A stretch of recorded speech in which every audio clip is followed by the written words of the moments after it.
One of the weapons spirits use to destroy men is pride. Because when you allow pride get into you, even God can't help you. Because these spirits are wise. It's a game of wisdom. The devil knows what he will do that will make God impotent in your matter. Because God himself shows up and he said if he sees pride in you, instead of helping you, he resists you.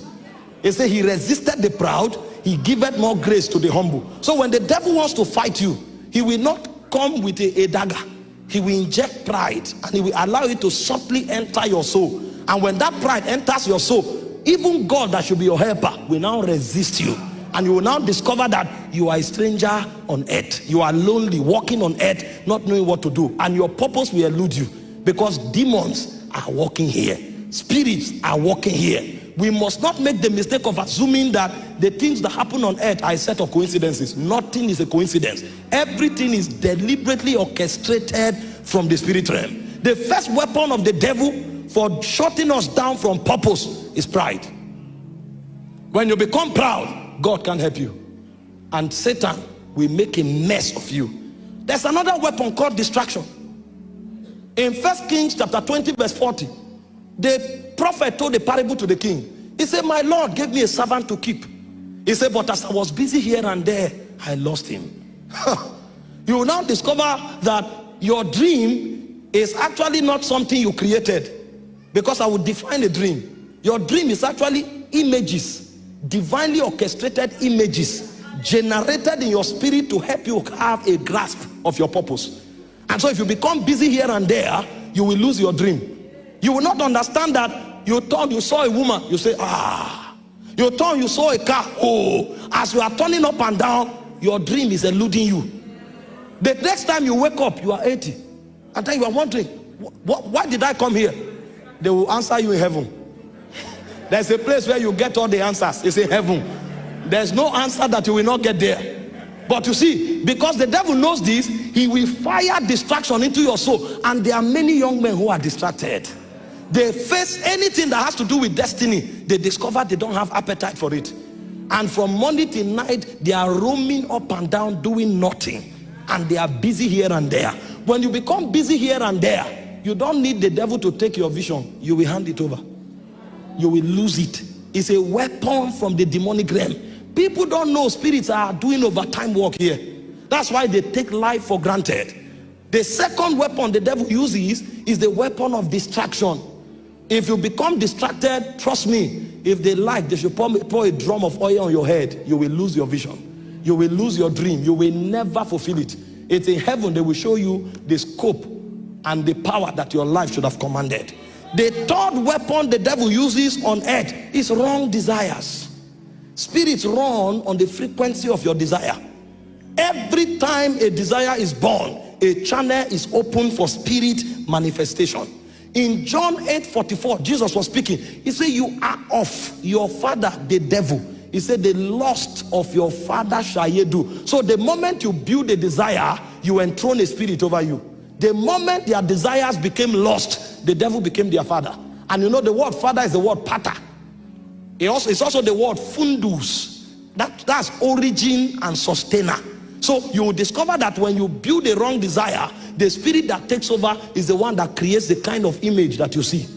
And so that spirit can now rule over your destiny. And so the third weapon the devil is using to tame a generation is the weapon of wrong desire. You think when you look around and all you are seeing are seductive paintings is something that was not thought through.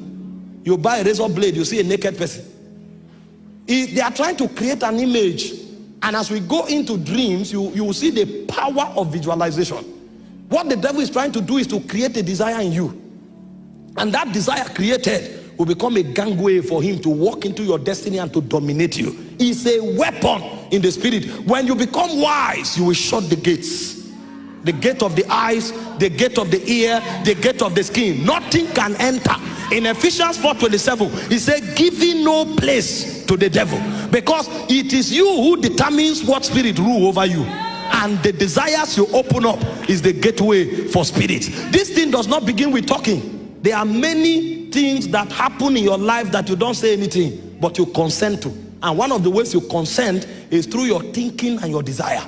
If you think it, desire it, you open a door for a spirit to take over. It's a weapon in the spirit. I'm telling you why many lose their dreams and they can't focus on it, because the desires can take them off and they will veer away from destiny. The fourth weapon of the devil is the weapon of sin and lawlessness. In Isaiah 53 verse 6, it says, all we like sheep have gone astray. All we. So the moment you choose the path of sin, iniquity and lawlessness, you voluntarily walk away from God. So you see that all these weapons have their powers. The weapon of pride makes God to resist you. The weapon of distraction makes you to lose your dream. The weapon of desire makes other spirits to rule over you. And the weapon of sin makes you to walk away from God. All of these things will end up causing you to lose that dream that God planted in your spirit even before you were born. Because the things that you see while you walk on earth were built into you before you were born. He said to Jeremiah, before you were formed in your mother's womb, I knew you. I ordained you to be a prophet. You come on earth, you are seeing prophetic signals. You don't know that those things are algorithms created from the studio of eternity. You are not being creative. You are only seeing what was passed into you. And what the devil will do is to make sure you lose it. You'll never fulfill it. Wrong desire, sin and lawlessness. The fifth weapon the devil uses is the weapon of ingratitude. So you find many people who should be helped into destiny, they shut the gates. Most people are in obscurity and suffering today because they didn't say thank you at the right time. God arranged everything that should lift them up. When the table is set, all they needed to say is thank you, sir, thank you, ma. They didn't say it. They forgot. And because they forgot, their helpers too forgot. And so everybody forgets until they are forgotten in destiny. And no matter how strong you are, you need men. No matter how strong you are, you need helpers. Sometimes one recommendation can be more important than a life saving. But if you don't know how to say thank you, you are gone. And the devil will use this to make a lot of people suffer and never fulfill destiny. In 1 Thessalonians 5:18, the Bible said, in all things be thankful. In all things. Because if you lose the virtue of gratitude, you will discover that even if you remember your dream, you won't fulfill it. And there are all of these weapons there, the devil working over time to keep us in obscurity. This conference is designed to make you break the power of darkness. It's designed to cut all of those programs from your soul, so that as you walk out of here, the you that was sent from heaven will manifest. He said the thief cometh not but for what? To kill, to steal, and to destroy.